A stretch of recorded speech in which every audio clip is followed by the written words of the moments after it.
The agenda we're going to walk through today.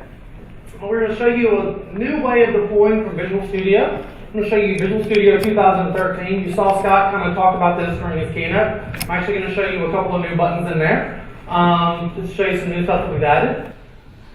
Throughout this presentation, you're going to kind of pick up on a theme. It's how Marker Studio developed the website using websites, and Luke is going to go through and he's going to talk about some different tenets of their development cycle and things that they wanted to accomplish and how they were able to accomplish that using websites.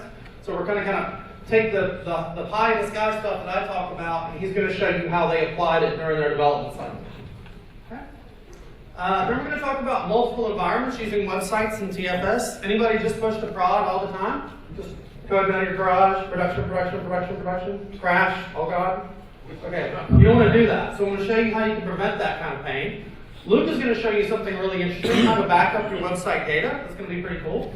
We're going to talk to you a little bit about load testing. You definitely always want to load test your site to make sure that it'll stay alive. Piggybacking on load testing, we're going to show you how to scale it so it will. And the last thing that we're going to show is going to be options for integration with on-premise applications, even when they're not .NET. TechEd, not .NET. Damn it. And then we're going to talk about storing blogs in Windows Azure. What kind of blogs? Like the PowerPoint decks that people like us had to upload so that you can download them and use them later on. So we're going to talk about all that stuff today. Again, very quick, new file new project demo. And I'm going to show this to you using VS 2013.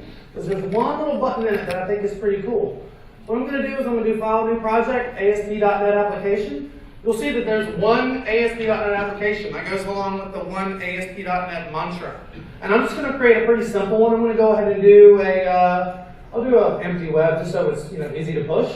And I'm going to do, actually I'm going to do web forms out. I'll do web forms here. I do want to show you that we have this change authentication guide. You can actually go to Windows authentication if you're doing on an intranet app. Or you could do organizational accounts, and that's when you would be able to use Windows Azure Active Directory to do all of your Active Directory integration to your website. And that'll basically put in all the configuration and all the magic for you. I'm just going to real quickly do create website.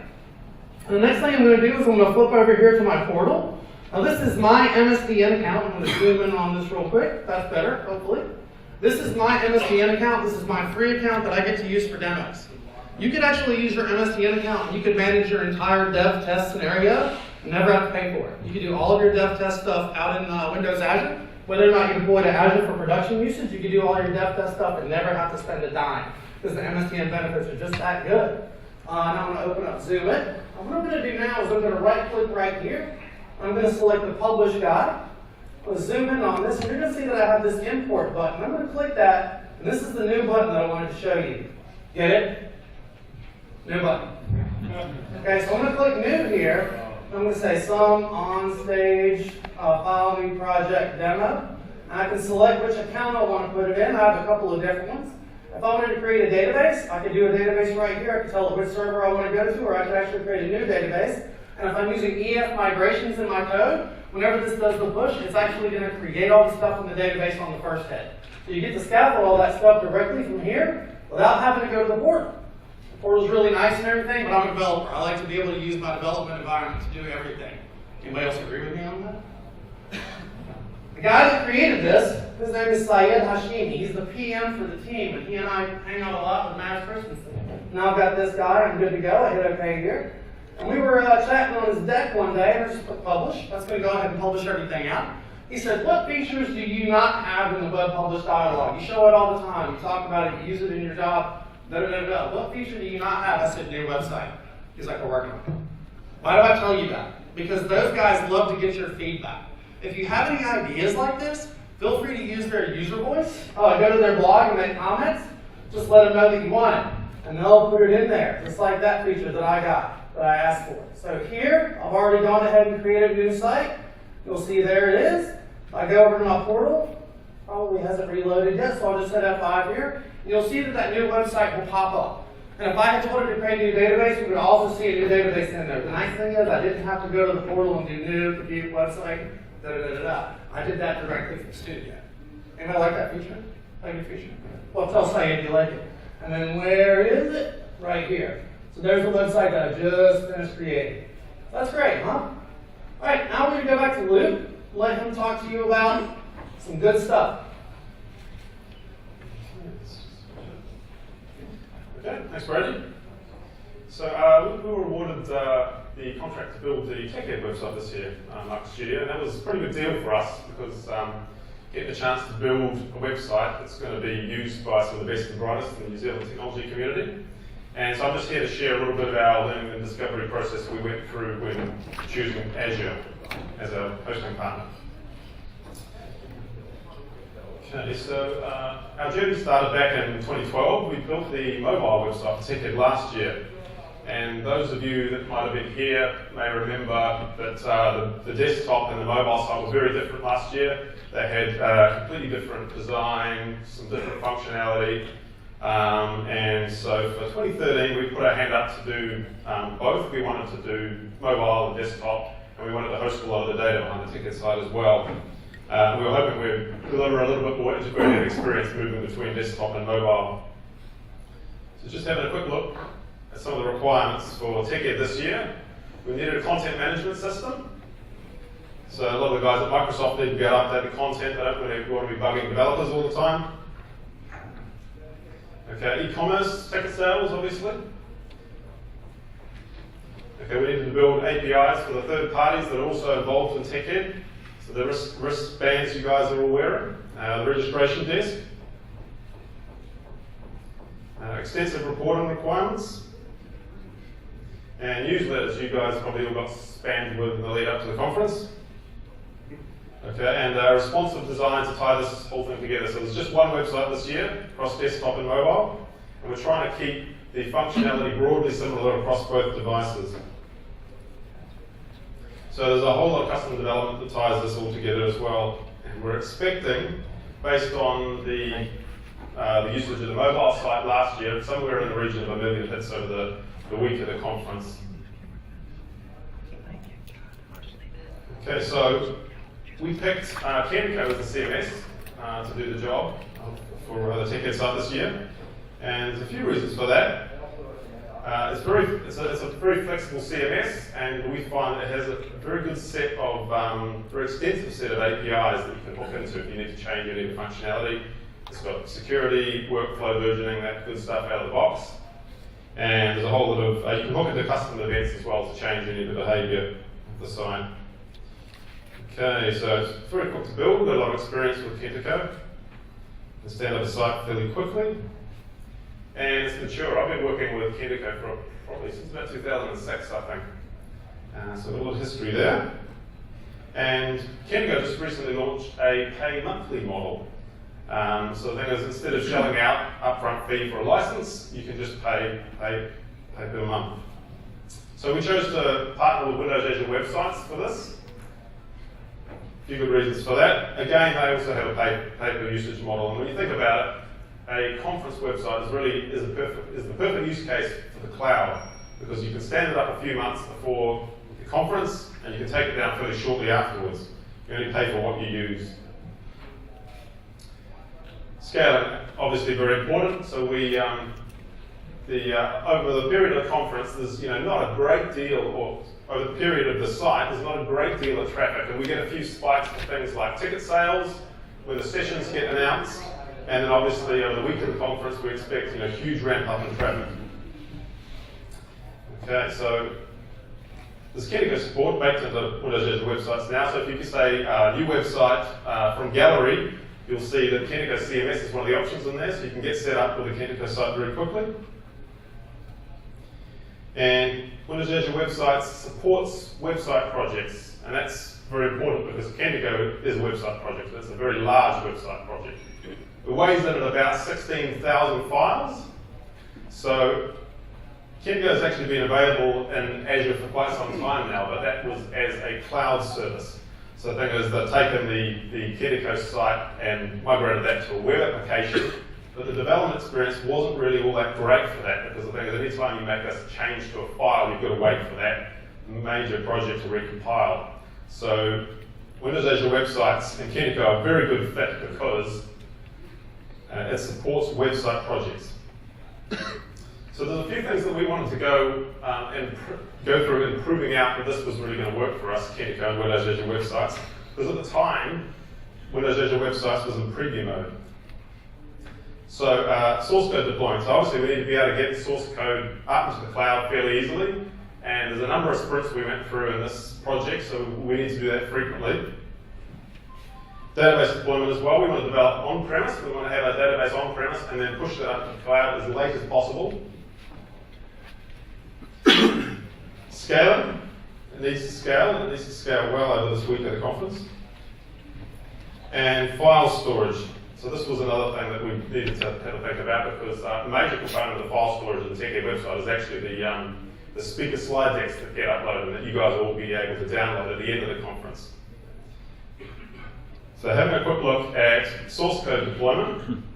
Now when I initially looked at this, I thought, okay, so so I downloaded the publish profile from the Azure portal, and I installed that in Visual Studio, and I tried to push that up. I tried to do a publish from Visual Studio, and that didn't really work so well, because 16,000 files is never really going to be all that good an experience. So this is where FTP comes to the rescue. So as someone pointed out, I could have used, you can also publish via FTP from within Visual Studio, but I fired up files up, I dragged the solution into the queue, hit process, and 3 or 4 hours later, that was up there. So I think 16,000 files does take a while to deploy, but once we've got the core of Ken to go up in the cloud, there's really only a few dozen files we're deploying for each of the sprints. So that makes sense. Source code deployment. That worked for us. I'll pass back to you, Brody. Speaking of source code deployment, if anybody just do that, again, coding out of your garage, just like on the weekend, you got a client, you want to build a freelance project, that all works well. That's the startup part of this presentation. You just need to get your code out. We're going to give you options to do that, FTP, directly from Studio, et cetera, et cetera. But then you got to grow up. You got to do things like manage multiple environments. One of my favorite questions when I started talking about website, people would ask, well, what do I do in this context? Oh, it's pretty easy. It works very similar to what you do if you had to set up your own CI server. Anybody ever done that before? Built a cruise control server, CI server, TeamCity server, Jenkins server. You ever done that? Not fun, right? You've got to maintain it too. You also have to maintain all those environments. All you're trying to do is to basically simulate this kind of work. Developer's going to write code, that's the Xbox controller, coding away, quote unquote. They're going to put those files into their source code repository. TFS, we can also do this with GitHub. That's going to directly push all those files right up to their website. So you can basically check in your code, your build will run, and it'll push everything out to the website that you got married up to your TFS repository. Now, you got to change, and you want to do this safely. You don't just want to keep pushing to your production website. You've got customers coming in, everybody's happy. You want to come up with a UAT environment, or a test environment, or QA environment. So you create a branch in your TFS repository. You branch all your code, move it all over. You set up a second website, and that can be in the free zone if you want. You could even do this using like an API to just spin the website up, run all your tests, and then deconstruct it if you want to. The idea being that whenever you push code into that branch, you don't push your production site. You only push your QA or your UAT site. Anybody got an environment like this? It's a good idea. You probably don't think about it. Okay, so that's kind of what we do there. And then whenever you get done with your UAT and everybody's cool and you signed off, you merge all that code change back up into your master branch or your production branch, and that will redeploy your production site. So that's how you would manage multiple environments using TFS. So I'm going to show you how to do that real quick. What I'm going to do first is I'm going to go over here to the portal, and I'm going to say new compute website. I'm going to create 2 sites. We'll call this onstage demo dev. I'll go ahead and make this West US. That'll fly. And then I'll go ahead and do new compute website. We'll call this onstage demo prod. I'll also put that in West US. I'll go ahead and click create here. And what I've got out here is I've already got a TFS project created into which I'm going to go ahead and commit code. I've actually already gone out and created a website. I'm going to open this up in DS 2013, and I'm going to show you all these nice new tools that we've got. See this fantastically improved team view we've got over here. It's pretty cool. Now, if I were to open up my source code explorer, what you're going to see in here is that I've got my root, and then I've actually got 2 branches. I've got my development branch. You'll see that it's got a pretty simple solution, just one website in the solution. And if I go down here to production, you'll see that I've got another one in there. What's really nice about this new window is that it sees all the solutions that I've got in my entire repository right here. So I can see that there is I can't draw perfect circles and stuff, but I'll try to make it good there for you. So you'll see that we've got a development guy and we've got a production guy. So what I'm going to do right now is I'm just going to double click in that solution over here in my team view. I've got this guy, and you'll see right here that it says development environment. That's all well and good. And I'm going to double click on this solution. That's going to open up our production solution. And if I open this guy up right here, you'll see that there's our production site. So that's all great. And this is some demo here. I just want to make a quick change to the file. So I'm going to go ahead and change both of these index pages. I'm going to change them just so I've got changes to commit.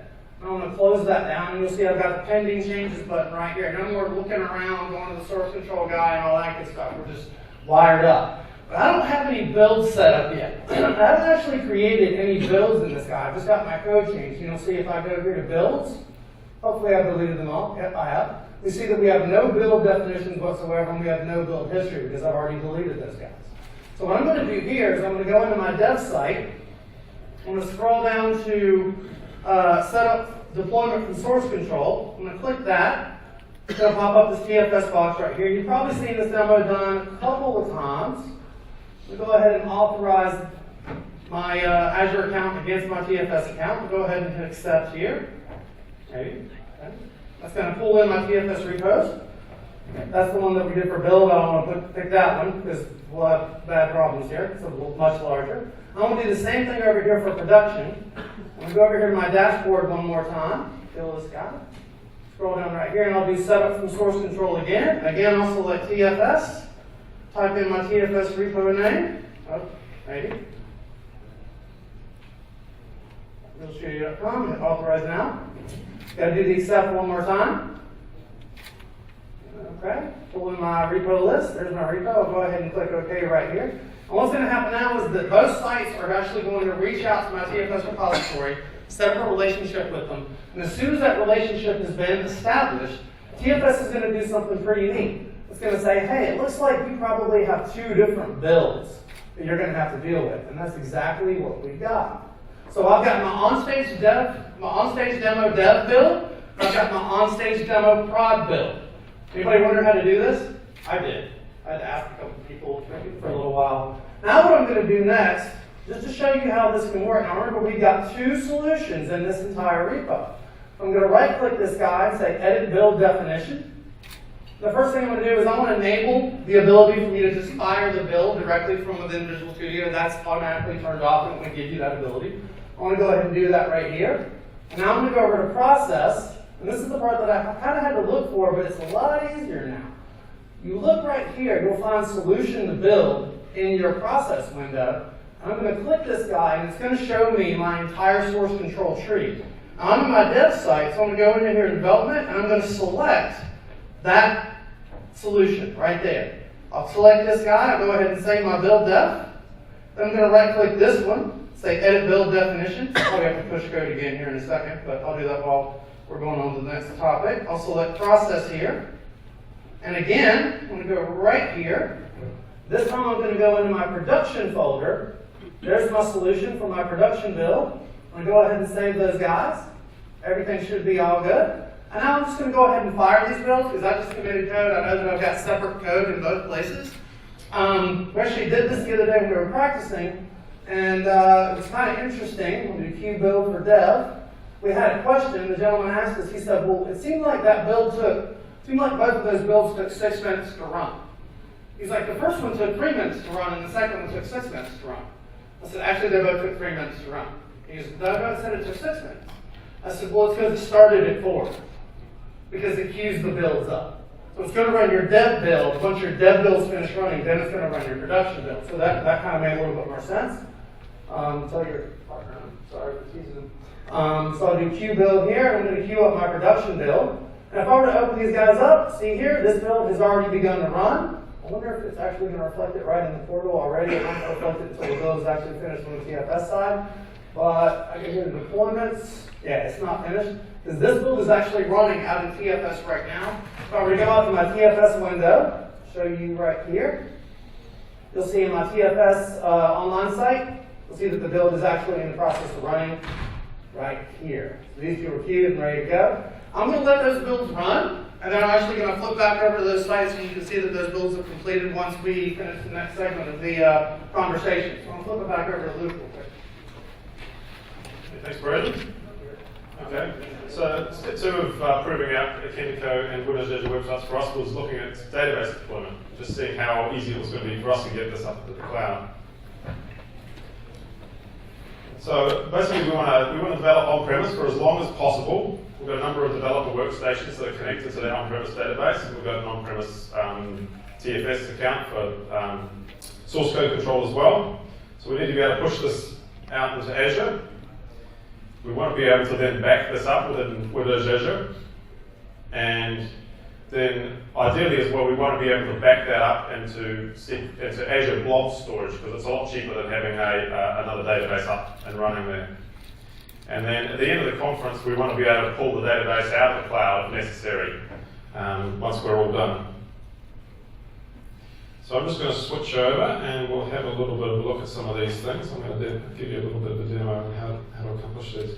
So I've got my local on-premise database here that I've set up in advance, and basically I've got SQL Server 2012 installed here. Now you don't actually need to use the full-blown SQL Server 2012 installation. You can just use the SQL Server 2012 tools and connect an on-premise 2008 or 2008 R2 SQL Server database. So I'm just going to click Tasks, Deploy Database, and I've got a connection string I've already set up. I'll just copy this out of the portal. So it's going to go up to my UFV server. Okay. I'll click Finish and start that running. So I'm just going to move back to and look at the portal, which I'm currently logged into here. So this is a database I set up in advance, and so there's a couple of things. If you want to connect your Management Studio to your database up in Azure, that's relatively straightforward. There's a couple of things you need to make sure you do. One of them is just go and copy the database connection string from here within the portal, and you need to make sure you click this Set up Windows Azure Firewall rules for this IP address. I've already done that in advance, so it should say, yep, your IP address has got a firewall rule, that's fine. So, I should now be able to move back to this, and so I've already connected to this database, and you can see the backup here. So there we go, so the database I'm deploying has now just showed up here, and I can connect through to this. And okay, so the operation is complete. So just to verify this is actually there. Just going to fire a select command at that to make sure my data actually come up.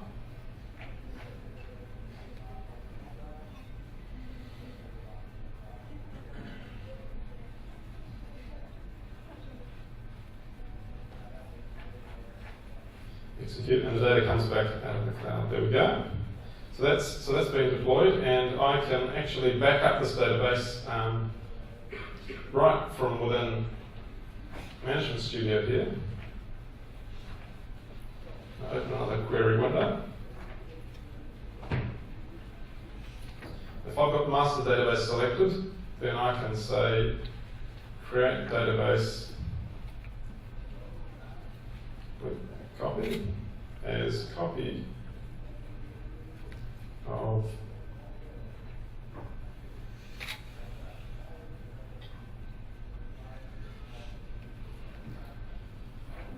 and I can run that, and that actually it'll create a backup of the database and set that up in the cloud as well. So you can also do that through Management Studio here. So you can see that I've got two databases there, and a third one will pop up shortly because I've just started copying that one. So there's a really good automated backup that's only recently been released in the last few months. I'm just going to show you this that I've already set up in advance. So my backup test database, I've set up automated exports. I've got a storage account here I've selected. I've got frequency every 2 days, and this kicks off about 3 a.m. New Zealand time. Retention period, always keep at least one. And so this is running every couple of days and it's backing up. So if I click new database here, I can just select one of these automated backups that's already been done. So I'll select one from yesterday, the 10th. Give it a new name.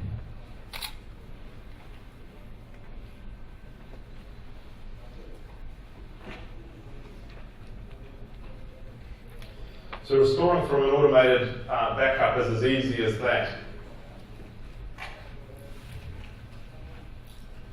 And so when the time comes for us to want to pull this database out of the cloud and put it back on premise, we move over to the storage account here, go into the containers, and it sets up automated SQL export here, this folder. And these are all the backpack files that get automatically backed up. So I can just click on one of those, download it, and restore it into Management Studio on premise. Okay, Brady, I'll flip back to you.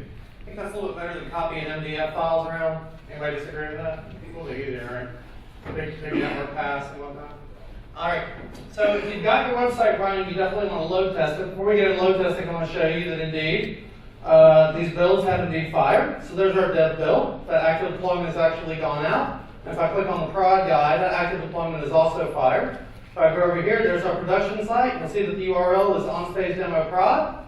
If I go right here, there's onstage demo dev, and there's our development environment. I didn't commit those two little code changes that I made. I just went ahead and pushed the code from what I already had in the repository. So you can see here that basically through branches, we've actually provided you the ability to manage multiple environments. And if you just want to do a simple DNS swap, whenever you push to your UAT or your QA environment and get signed off on it, you can change your DNS, point it to the new one, A/B testing all day long. You can also do this with GitHub using branches. You can also do this with Bitbucket using branches. You can basically tell it, I want you to look at this branch in my GitHub repository or my local Git repository, and it'll go ahead and fire. We also give you Git directly up in Windows Azure websites. You can do it there as well. So it's not isolated just to TFS.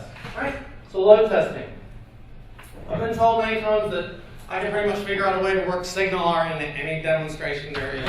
Okay, I love SignalR. I just go crazy with SignalR all the time. So what I'm going to do here is I'm going to fire up a new window, and you'll see here that I've got this simple little page that as I refresh in this browser, you'll see that I'm going to have a hit count kind of escalating right here. If I were to actually click around and go into the About page, you're going to see that as I move through the site, I go to Fibonacci to basically simulate heavy CPU load.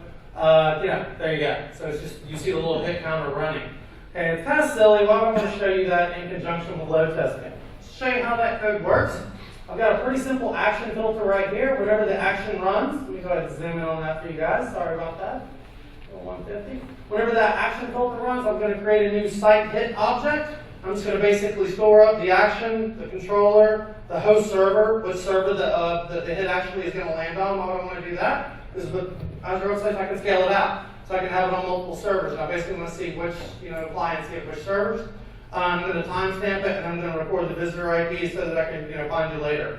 And then I'm going to new open an instance of my data context and just go ahead and save it in, publish that in there. And then what I do in my site is for every single action that I've got, actually decorate each action with that site hit attribute or that hit count attribute. So every time you hit any of the different actions used in my site, I'm going to go ahead and log a hit to the database.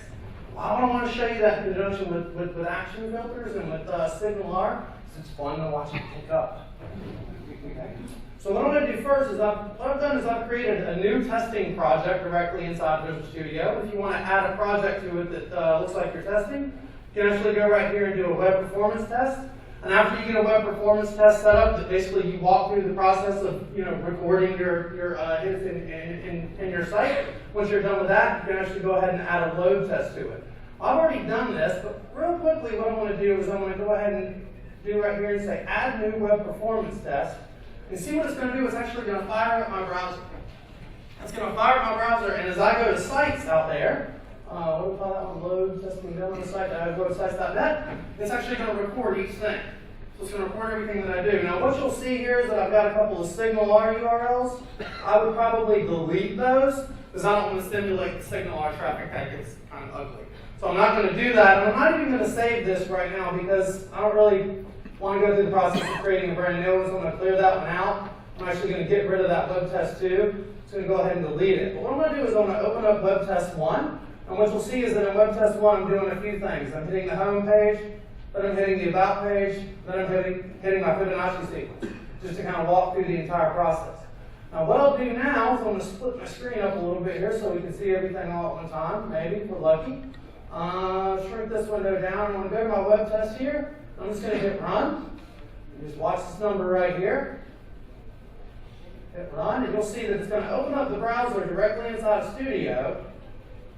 That's going to show you what each hit is going to look like. So you can actually see how long it takes each individual hit to happen. So that's just one web test. I just ran through those 3 hits that I've recorded right there in my Visual Studio IDE. If you wanted to do a coded UI test, where you click a button and you make sure that it says hello world, you know, blah, blah, blah, you can do all that stuff as well if you wanted to. You can get really nasty with your tests.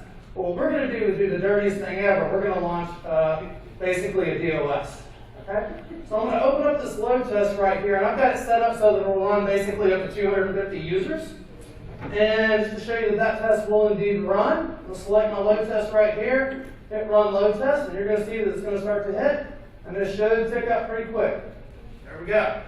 So that's actually me running a load test. It's going to just basically give me the ability, do you want to do 250 users? Do you want to ramp for 10 minutes? What do you want to do? How hard do you want to hit it? I just hit it 700 times. Plus one of you's out there doing this too.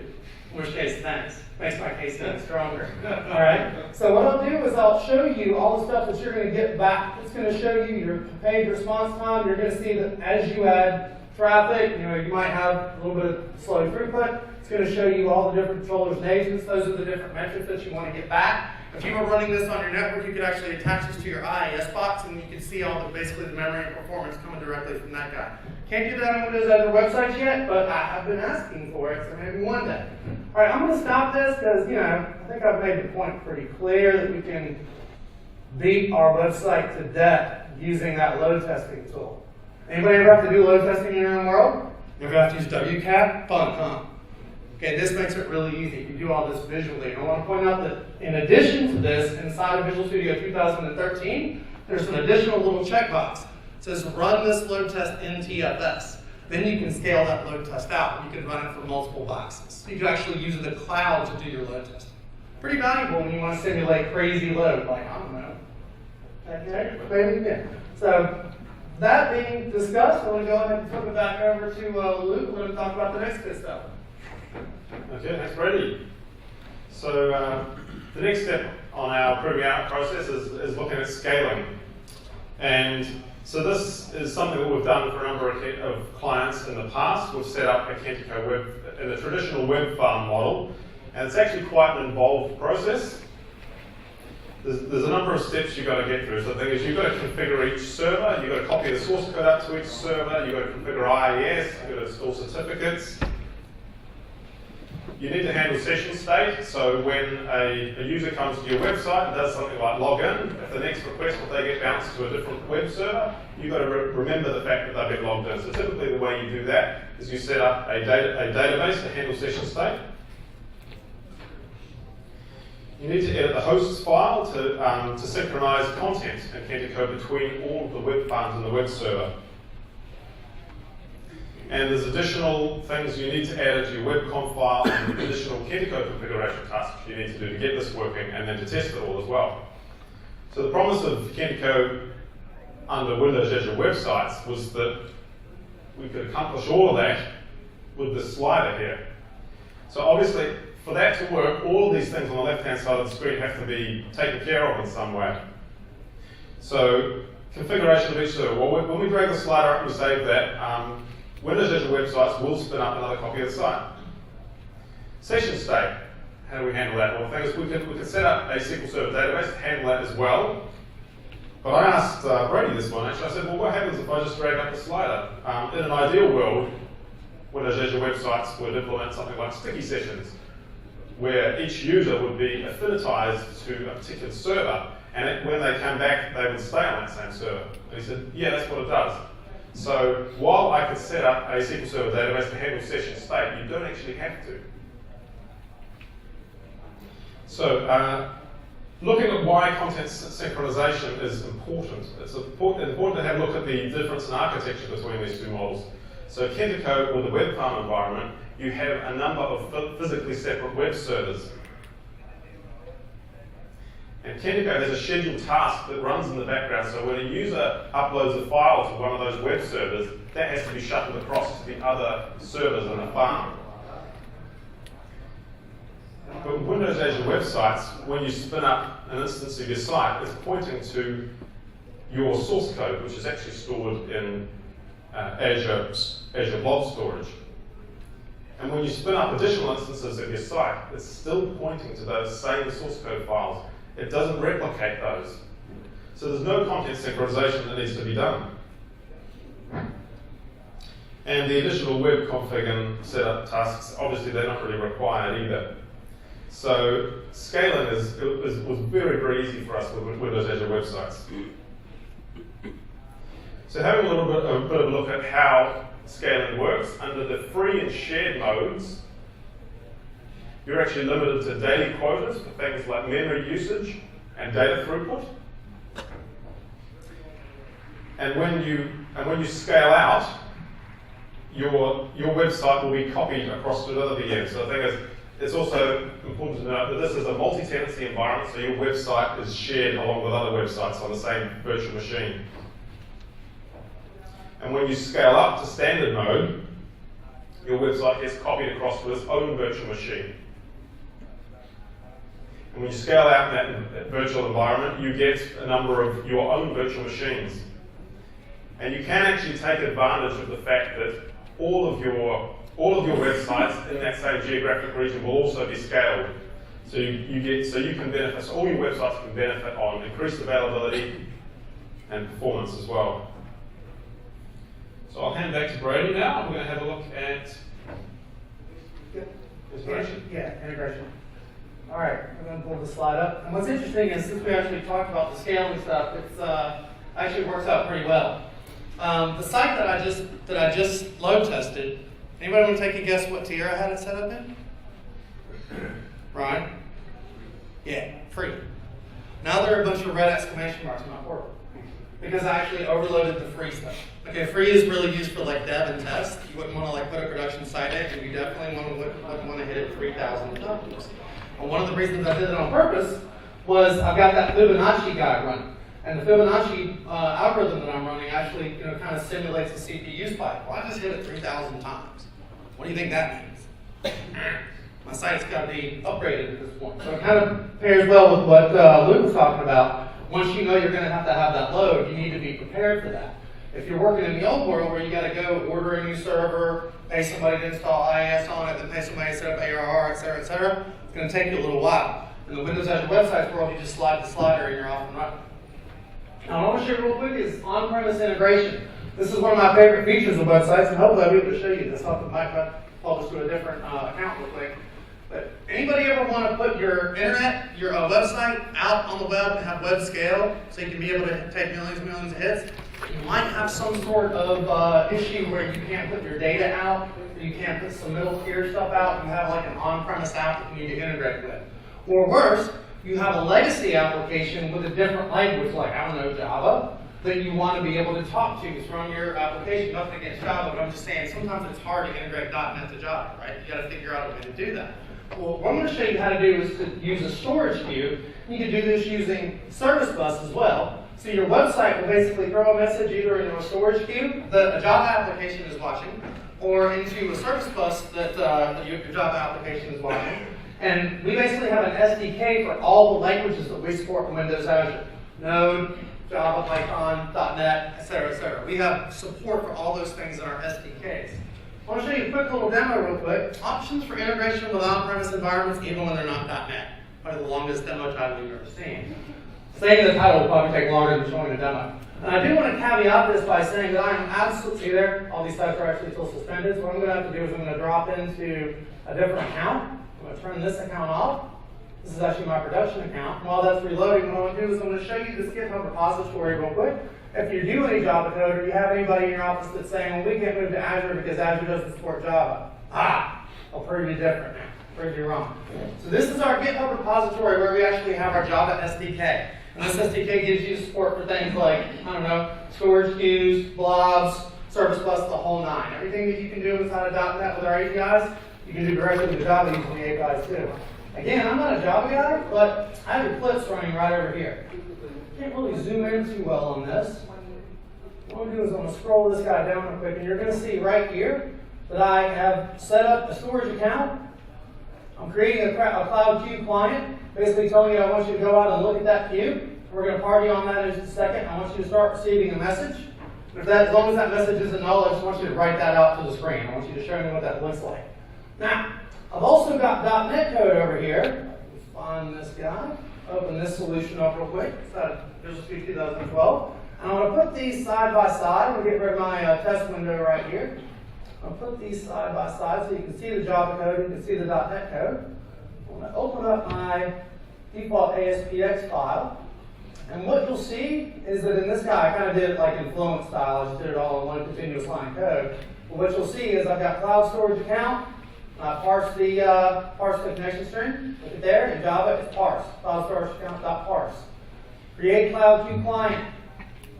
Create Cloud Queue client. But you'll see what we're doing is we're actually being a good Java citizen, and we're keeping their capitalization syntax, and we're keeping the .NET capitalization syntax. The point is, once you learn our SDK, you can work with your Java patriots or your Ruby guys or anybody else on your team that doesn't use .NET, or if you have another team in your environment that you need to talk to through Azure, you can work with those teams and you can actually get that stuff done. All right, so what I'm going to do real quickly, since I've blown up my account, let's see if that demo worked better than I expected it to. I'm going to make sure that I've got my connection string right in here. I do. I'm going to publish this guy out. I'm going to go ahead and create a site right out here. Oh, no, never mind. I'm going to do this guy. I'm going to say new, compute, website, quick create, Java integration demo. I'll put that in West US. That is on a standard box, which is good.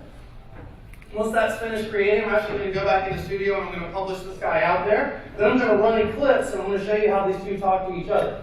Now that that's probably done, you're going to right-click this, select Publish. I'm just going to publish this guy out. I've got an old publish profile I need to remove right here. Get rid of that guy. Close this out. Do an import.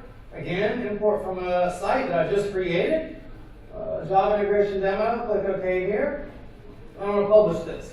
Now, I've already got my Windows Azure Storage Queue created out there. I actually let the Java code create that for me when I ran the Java code earlier. This is actually just going to go out and it's going to give me the ability to just push messages into that queue. And I'm going to light up Eclipse here and let Eclipse run so that I can show you those messages coming in directly to Eclipse. It's kind of a silly demo, but if you can imagine you're really experienced Java programmers, of which I am not one, if those guys want to basically use JDBC to save all the data to your on-premises database or your mainframe or whatever other legacy backend that you might have and they're using Java to do that, and you want to have web scale in the cloud, but you don't want to move everything out, you will be able to do that. All right. Guys like that? That's pretty cool. And that's how you can basically use storage queues to integrate with your on-prem environment. You can do the same thing with service bus queues or service bus topics. We're not going to go too deep into that right now. You can also do that with what's called service bus relays. You could actually have a WCF service living inside, the endpoint of which is actually running up in service bus. And as long as you can hit the service bus endpoint, it'll relay that message back internally and you can go crazy on it. And that's the end of that demo. The next one, last thing we're going to talk about here is going to be the big stuff, the big data stuff. Not big data, but blob storage. Yeah. Okay, so the final step for us in proving this out is file storage. And so the major component of that and the TechEd website is obviously the slide decks. These are fairly large, and there's quite a lot of them. So I had a chance encounter with a colleague of mine, Keith, at the water cooler some time back, and he said, I heard you guys are doing the TechEd website this year. That's pretty cool. I hope you fix the slide upload problem this year. I said, what problem? He said, well, it was a nightmare last year. I kept trying to upload my slide, it kept timing out. I had to contact the track owner and ask how I could do I put it in Dropbox and share it with him. And then I remembered, I thought back to the session of his that I went to last year, and he managed to work an entire high definition version of the Hobbit trailer into his slide deck. and he was trying to upload that. So at close to 400 megabytes, it's not too surprising he had a problem. And at a stroke there, I realised he'd created a couple of problems for me that I thought we needed to resolve. One of them was storage space. I need to make sure, I didn't know how many keys we were going to have out there that we're going to be uploading high definition video. So I figured I need to make sure that we're not going to run out of storage space. And number two, we need to fix the upload timeout issue. So we need some visual feedback for the user that tries to upload a 100 megabyte plus file that actually something's happening there. So for storage space, we had three options that I looked at. So Windows Azure Websites actually comes with 10 gigabytes of storage. So I could have used that, but it's important to note that your source code lives there, as well as other files, and also if you have additional websites, they also use up that space in that same data center. So at 10 gigabyte, I wasn't really confident that that was going to be enough space. SQL Azure, we could store them in SQL Azure, but this is a lot more expensive. And Azure Blob Storage really is what was designed to handle this problem of storing lots of files or large files. So that was what we went with. And so just having a look at the Windows Azure storage in New Zealand dollars, the smallest unit that you can increment that you can buy is 100 gigabytes. That's less than $9 a month. So, and that goes all the way up to 100 terabytes if you really need it. So that was going to be all the space we'd ever need. And the upload timeout issue. We looked at HTML5, the file APIs. So this is supported in IE 10 and up. And what this allows us to do, it allows us to break down the file that the person's uploading into chunks and send up a little bit at a time. And there's a really great blog post called Uploading Big Files to Azure Storage. I've got the URL here. And that's a series of 3 posts on how to upload large files to Azure Storage and how to upload multiple files to Azure Storage. So I'd recommend you go and check this out if this is a problem you need to solve. And what this blog post walks through is the JavaScript code that you need to break the file down into chunks, and then the server-side code as well to receive those chunks and to save that straight into Azure Storage. So that being done, Keith's happy and he can upload his Demolitionist full trailer this year. And I'm just going to pop out to a quick demo of how that works. Okay, so I'm just going to grab a file here that's not too large, upload that. That's all using HTML5 API, right? It is, yes. I've forgotten to click the button. Oh, there you go.